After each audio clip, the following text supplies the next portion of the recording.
ये जो जंग है वो भारतीय संविधान को पूर्ण रूप से लागू करने की जंग है, न्याय की जंग है, बंधुता की जंग है कि भारतीय संविधान लागू हो।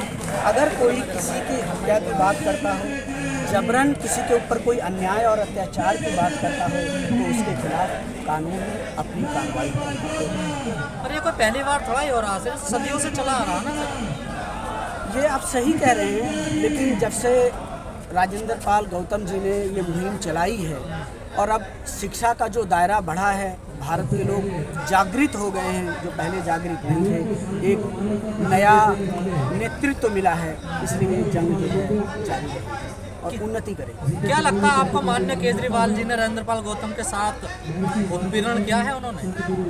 देखिए, मैं किसी पार्टी की बात नहीं बोल सकता हूँ, ये राजेंद्र पाल गौतम जी जाने और केजरीवाल जी जाने, इन दोनों का व्यक्ति। नहीं, आपको क्या लगता है ये उत्पीड़न है या प्यार है, भाईचारा है? ये मैं नहीं जानता उन्होंने किन परिस्थितियों के अंदर त्याग पत्र दिया है, तो मैं इस पर कुछ नहीं।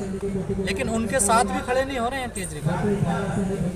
देखिए, जो डेमोक्रेसी में जो राजनीति है वो मेजॉरिटी की है और मेजॉरिटी से लोग डरते हैं। जिस दिन भारत के अम्बेडकरवादी लोग एकत्रित हो करके बहुतायत में हो जाएंगे, उस दिन केजरीवाल जी घुटनों के बल इनके आगे नतमस्तक। सर 35% तो है आप लोग, और मुस्लिमों को भी लगा दिया जाए तो। देखिए, मैं फिर धर्म में नहीं आऊँगा, हमारी लड़ाई जो है अम्बेडकरी है, लेकिन एकत्रित नहीं है ना। अब राजेंद्र पाल जी का एक नेतृत्व मिला है, लोग एकत्रित हो रहे हैं।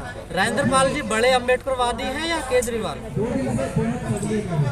मुझे नहीं पता केजरीवाल जी कब अम्बेडकरवादी थे, लेकिन राजेंद्र जी तो अम्बेडकरवादी हैं। मैं उनको लगभग 25 वर्ष से। वो कहते हैं मैं बाबा साहब का चेला हूँ, फोटो बड़े बड़े लगाओ ऑफिस में। सर, चेले तो चेले होते हैं, गुड़ रह जाते हैं और चेले शंकर हो जाते हैं, तो 70 हो गए फोटो लगा करके, लेकिन वो पार्लियामेंट में किसी राज्यसभा से किसी को नहीं भेजते। क्या?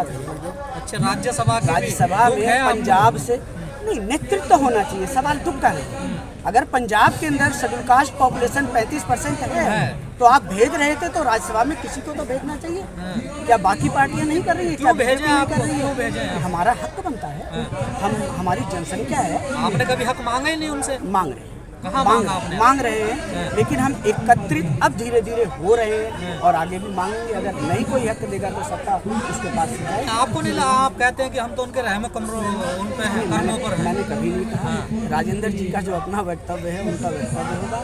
मैं एक स्वच्छंद व्यक्ति हूँ और मैं एक स्वतंत्र व्यक्ति हूँ, अम्बेडकरी व्यक्ति हूँ, बुद्ध का अनुयायी हूँ, मैं उसी स्वच्छंदता से। सर ये बताइए, करोगे क्या? जो आप प्रतिनिधित्व भेजते हैं वो तो उसी रंग में रंग जाते हैं ना। देखिए, उसका कारण है कि जो हमारे चुने हुए लोग हैं उनके दरवाजे पे जाके हमें धरना देना चाहिए। कितने शेड्यूल कास्ट हैं जो शेड्यूल कास्ट एमपीज और मिनिस्टर के घर के आगे जाके धरना देते हैं? जैसे मैंने अभी एससी कमीशन के खिलाफ बोला, क्या कोई एससी कमीशन के खिलाफ बोलने के लिए राजी है?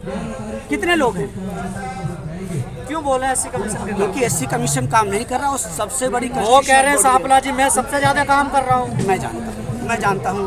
कभी वो मेरे ही पास आके मेरी दरियों पे सोया करते थे जब कुछ नहीं थे, जब सीमेंट की दुकान चलाते थे। मैं जानता हूँ। कैसे बनते जी हालात, कैसे सुधरेंगे? हमको एकत्रित होना होगा, बाबा साहब के बताए हुए मार्ग पे चलना होगा, बाबा साहब की संस्कृति को अपनाना होगा, जो बुद्ध की संस्कृति। तो वो तो काम केजरीवाल कर रहे हैं, बाबा साहब की संस्कृति को बढ़ा रहे हैं। आपको क्यों शोर मचा रहे हैं सर दिन रात? आप कह रहे हैं आपको लगता होगा राजनीतिज्ञ है, शोर तो मचाएंगे।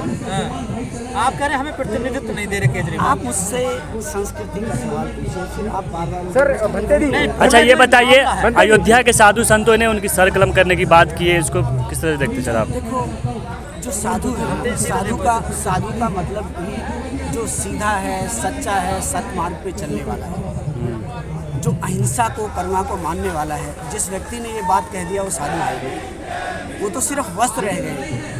एक है कि कपड़ा ना मनवा ना रंगौला जोगी कपड़ा, तो उन्होंने मन को नहीं रंगाया, कपड़े को रंगा करके एक मठ में बैठे। सर आप उनको तालिबानी कह रहे हो, उसे कहो कि आपको भी सर कलम करने की बात करेंगे वो? आई डोंट केयर, हमारे तो सर कलम हुए हैं।